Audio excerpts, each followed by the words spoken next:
প্রায়শই আপনি হয়তো দেখেন বালুতে এমন ভারী জিনিস নিয়ে হাঁটে ক্রিকেটাররা, কিন্তু কেন? সেই উত্তর খুঁজেছেন কখনো? সেই উত্তরটাই আজকে খোঁজা যাক। বালু নরম হওয়ায় পা বেশি ডুবে যায়, ফলে প্রতি স্টেপে বেশি শক্তি লাগে। এতে পায়ের মাংসপেশি দ্রুত শক্তিশালী হয়। কারণ অবশ্য আছে আরও, সেসবও জানা যাক। বালুতে দাঁড়ানোই একটু অস্থির, তার উপর ওজন নিয়ে হাঁটলে শরীরের কোর ভালোভাবে কাজ করে। এতে মাঠে ভারসাম্য দারুণ থাকে, যা অবশ্য পরে কাজে দেয় ক্রিকেট মাঠে।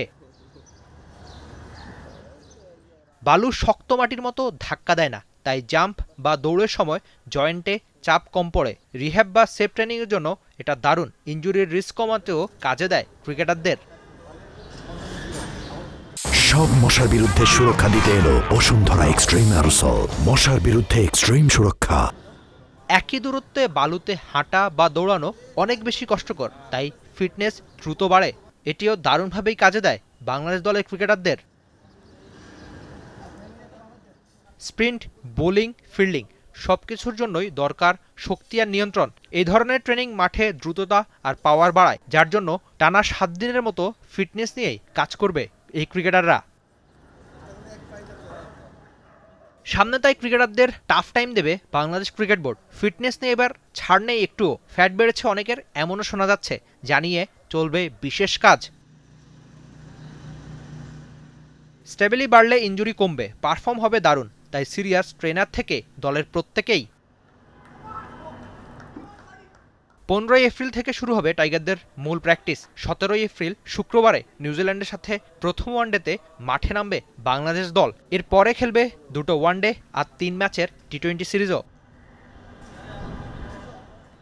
Rifat Emil, T sports, Dhaka.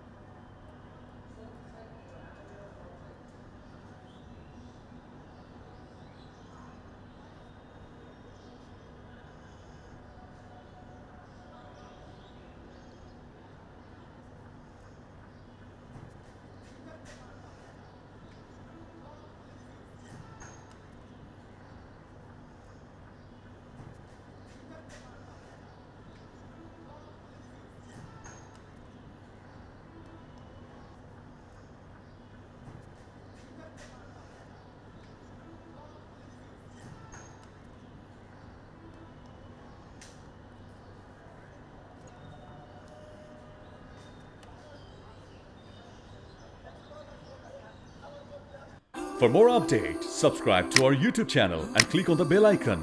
Follow us on Facebook and Instagram. Download T Sports app to enjoy exciting games and highlights. Visit tsports.com.